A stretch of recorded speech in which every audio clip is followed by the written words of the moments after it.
Plate কোনটা লালটা? নমস্কার বন্ধুরা, হ্যাপি লাইফে আপনাদের সবাইকে স্বাগতম। সবাই কেমন আছেন? আশা করছি ভালো আছেন। অন্যান্য দিনের মতন আজকে চলে এলাম একটা ব্লগ নিয়ে। তো বন্ধুরা, আপনাদের ওখানে শীত এখন কেমন পড়েছে? আমাদের এখানে তো শীত মোটামুটি আগের থেকে একটু হলেও কম হয়েছে, কিন্তু ঝোড়ো হাওয়াটা বেশ ভালো রকমই এখন প্রায় টাইম দেয়। আর বিশেষ করে এখন যেহেতু ছাদে উঠেছি, তো ছাদে তো এখন সবসময় হাওয়া দিচ্ছে। এই জামা কাপড় যদি নিচে মেলা হয় তো বারবার জামা কাপড় দুবার তিনবার করে উল্টে পাল্টে দিতে হয়। আর যদি একটু বেলার দিকে জামা কাপড় দেওয়া হয় তো কিছুতেই শুকনো হতে চায় না, তাই আর কি এখন এই ছাদেই দিতে আসি। আর এই দৃশ্যটা দেখুন, পেছনের ব্যাকগ্রাউন্ডে খুব সুন্দর লাগছে। আগের বছরগুলো পুরো জমিগুলোতেই মানে সর্ষে চাষ হতো, কিন্তু এবারে দেখছি এই একটা কি দুটো জমিতে চাষ হয়েছে মাত্র। তো যাই হোক, এই সজনা গাছটাতে প্রচুর পরিমাণে ফুল এসেছে। আর কিছুদিন পর পুরো গাছটায় ফুল একদম ভর্তি হয়ে যাবে। আর ডাঁটাগুলো যখন হবে তখন নিশ্চয়ই আপনাদেরকে দেখাবো। গাছে পাতা দেখতে পারবেন না, ডাল দেখতে পাবেন না, শুধুমাত্র ডাঁটাই দেখতে পাবেন। এই আগের বছর মানে আগের বছর একটু বেশি ফলন হয়েছিল, তার আগের বছর ফলনটা হয়েছিল কিন্তু খুব একটা পরিমাণে হয়নি। আর আগের বছর প্রচুর পরিমাণে ফলন হয়েছিল। গাছটা এই 2 বছর মাত্র ফলন হচ্ছে, এই 3 বছর হলো বসানো হয়েছে, 2 বছর ফল হচ্ছে, একটা বছর পর থেকে কিন্তু ফল হতে আরম্ভ করেছে গাছটায়। খুব পরিমাণে ভালো রকমই বেশ ফলনটা হয় আর কি।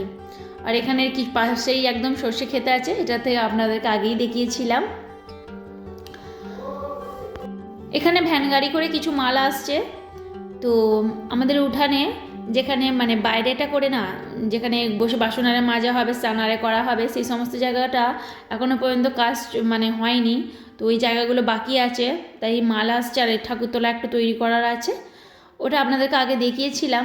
এই যে এখানে কলতলাটা হবে, কারণ বেসিনে যতই জিনিসপত্র মাজা ঘষা হোক না কেন, বড় বড় যখন হাঁড়ি কড়া ইত্যাদি ডাম পাম হয় না, তখন খুব অসুবিধা হয়। আর একটা তো বাইরে মাজতে লাগেই, আর এখানে ঠাকুরতলা হবে।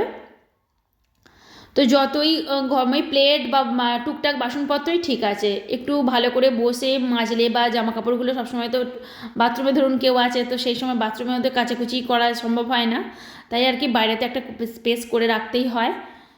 তো মালগুলো এই সকালবেলায় চলে এসেছে, তো মিস্ত্রি আগের দিনকে এসে ওই শুধুমাত্র ভিতটুকু খুলে দিয়ে চলে গেছে ওই। আর এই যে সকাল সকাল মালগুলো পড়ে যাচ্ছে, তো এবারে হয়তো মিস্ত্রি চলে আসবে।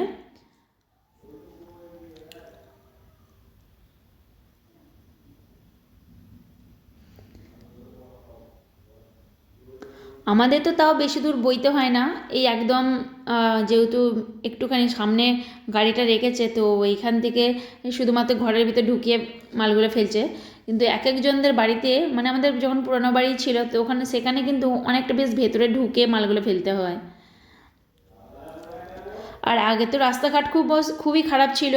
যখন হাত ভ্যান করে নিয়ে আসতো, এখন ছোটোবেলায় দেখতাম যে হাত ভ্যান করে সব মালগুলো বয়ে বয়ে নিয়ে আসছে, তখন কিন্তু খুব খারাপ লাগতো। আর এখন রাস্তাও ভালো হয়ে গেছে, প্লাস এখন তো সব ইঞ্জিন ভ্যান।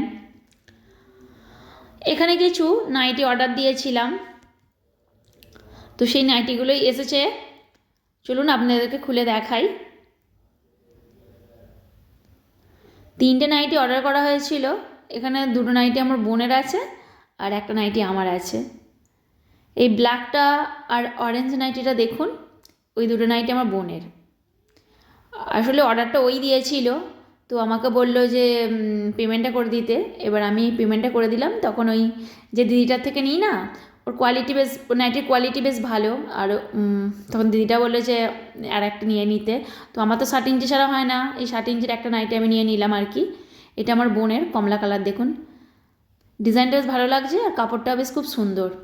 এই দিদির থেকে আমি যত নাইটি আমি এই দিদিটার থেকেই নিই, খুব ভালো কালেকশানগুলো। আর দামটা বেশ বাজেট অনুযায়ী, কোয়ালিটি অনুযায়ী মানে মার্কেট অনুযায়ী দাম বেশ ভালো, খুব একটা যে বেশি নেয় তা না। আর জিনিসগুলোর পরেও আরাম আছে।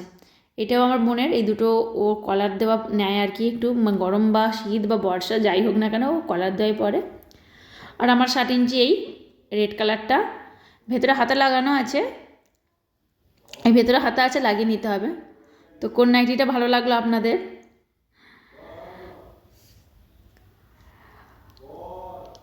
আর এদিকে রান্না বান্নার মধ্যে আছে এই তান্দুরি করবে একটু।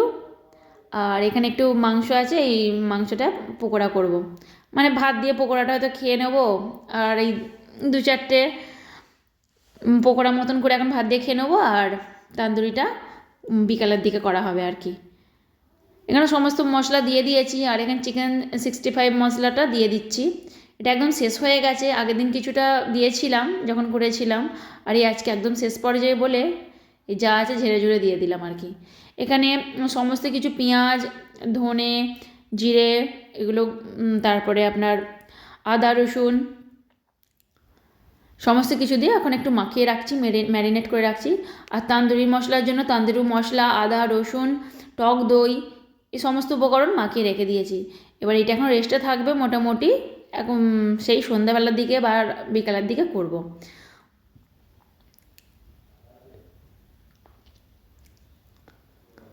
তো কিছুটা পকোড়া ভাত খাওয়ার সময় একটু ভেজে নিয়েছিলাম, আর এখন এই কিছু ভাজছি ওই আমার শ্বশুরমশাই আর মেয়েটার জন্য।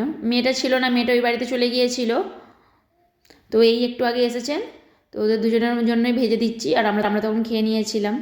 এবার তন্দুরিটা করে নিই।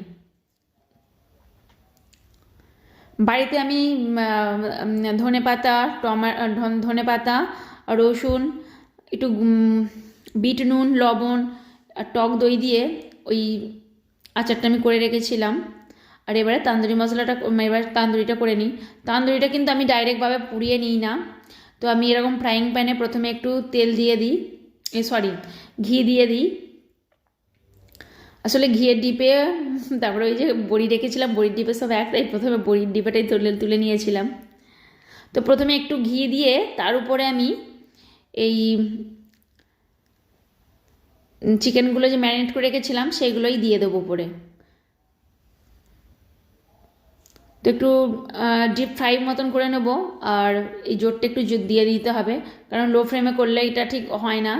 একটু হাই ফ্লেমে এইভাবে কিছুক্ষণ দিয়ে রাখলে পরে একদম এটা একদম মানে নরম হয়েই গেছে, যেহেতু অনেকক্ষণ ধরে ম্যারিনেট করা ছিল। আর এইভাবে যখন ফ্রাই করে নেব তো আরও ভালো রকমভাবে তো হয়ে যাবে, সেদ্ধ মতন হয়েও গেছে মানে এখনই যেন মনে হচ্ছে ছেড়ে ছেড়ে আসছে। আর এইভাবে প্রথমে ফ্রাই করে নেব, তারপরে তো অবশ্যই আমি গ্যাসের চুলায় একবার বসিয়ে নেব। তো এইভাবে করলে কিন্তু মন্দ হয় না, বেশ ভালো লাগে। এবারে এখানে আমি এই ঝিকটা খুলে নিয়েছি, আর এই মধ্যিখানে কিন্তু আমি কাঠকয়লাটা দিয়ে দিয়েছি। এবারে ওই যে চিকেনটা ম্যারিনেট করে যে একটু ফ্রাই মতন করে নিয়েছি, এবার এটা কিন্তু এই চুলায় জোর দিয়ে, আর এবার 3-4টে করে এইভাবে আমি পুড়িয়ে নেব। তো আমি করলে পারে এইভাবেই করি। আর চিকেনগুলো খুব একটা বড় বড় করলে ঠিক আমার ভালো লাগে না, সত্যি কথা বলা বলি কি কীরকম একটা যেন লাগে, তাই এরকম ছোটো ছোটো মতন করলে ভালো রকমভাবে একদম নরম হয়ে সেদ্ধও হয়ে যাবে। আর ছোটো ছোটো মতন করলে আমার মানে খেতেও সুবিধা, মেয়েটাও খেতে পারে। বড় বড়টা মতন করলে মেয়েটাও ঠিক খেতে চায় না।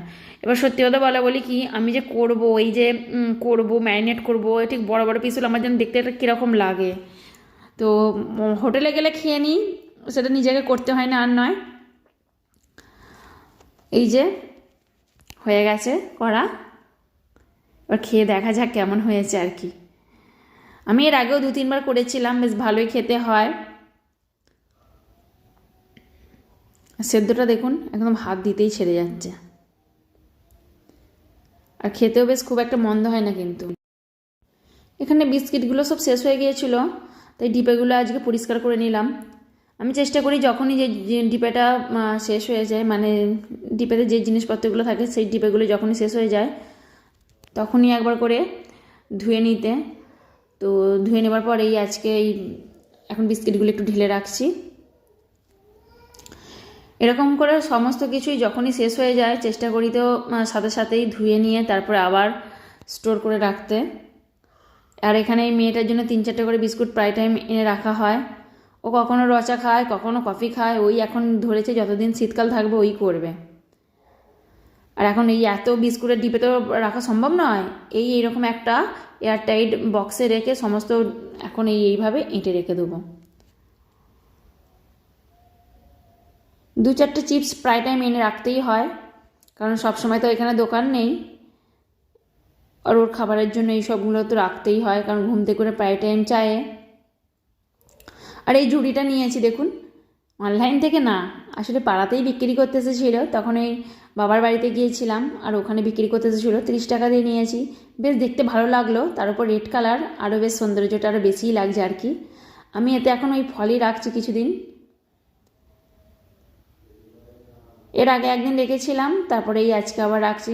বেশ দেখতে সুন্দর লাগছে, কারণ আমাদের তো থাকে অনেক কিছুই এটা সেটা করে, তবুও বেশ নতুনত্ব মধ্যে কিছু দেখতে পেলেই যেন মনে হয় নিয়ে নিই। আর নিয়ে এত ঘরদোর ভর্তি হয়ে গেছে যে কি বলবো। এদিকে খেতে তো বেশ ভালোই লাগে সমস্ত কিছু। রান্না বান্না করতে যত না বেশি কষ্ট, তার চেয়ে বেশি এই মাজা ঘষা আর কি। এদিকে তান্দুরি করেছিলাম, এই সমস্ত কিছু খাওয়া দাওয়া কমপ্লিট করে আর এই মাজা ঘষা শেষ হলো। আর এই মেয়েটার মধ্যে এখন অনেকটাই পরিবর্তন এসেছে। ও আগে তো পুরো চিত হয়ে শুয়ে দিলে শুয়ে থাকতো, এখন চিত করে তো শুয়ে দিলে শুয়ে থাকবেই না, গড়িয়ে গড়িয়ে এই দিক দিয়ে ওই দিক দিয়ে চলে যাবে। আর আজকে ওর বাবার ছুটি, তো দুটি মেয়েকে দেখুন বাবার আদর খাচ্ছে। ওর বাবারও বেশ ভালো, দুই মেয়েকে নিয়ে ওই করবে সারাটা মানে বিকাল। সকালের দিকে তো কাজকর্মের মধ্যে থাকে, বিকালের দিকে এখন শীতকাল, ওই একটা দিনই ঘরে থাকে।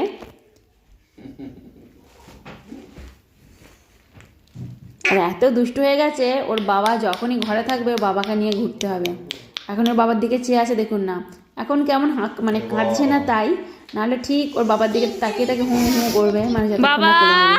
তো যাই হোক, ভিডিওটি তো একদম শেষ পর্যায়ে চলেই এলো। আই হোপ ভিডিওটি আপনাদের একটু হলেও ভালো লেগেছে। আর যদি ভালো লেগে থাকে বন্ধুরা, অবশ্যই একটা লাইক করবেন, কমেন্ট করবেন। আপনাদের একটা লাইক একটা কমেন্ট আমাকে পরবর্তী ভিডিও বানাতে মোটিভেট করে। তো যদি নতুন বন্ধু হয়ে থাকেন তো অবশ্যই সাবস্ক্রাইব করে পাশে থাকার অনুরোধ রইল। তো ভিডিওটি এখানেই শেষ করলাম। ধন্যবাদ, ভালো থাকবেন, সুস্থ থাকবেন।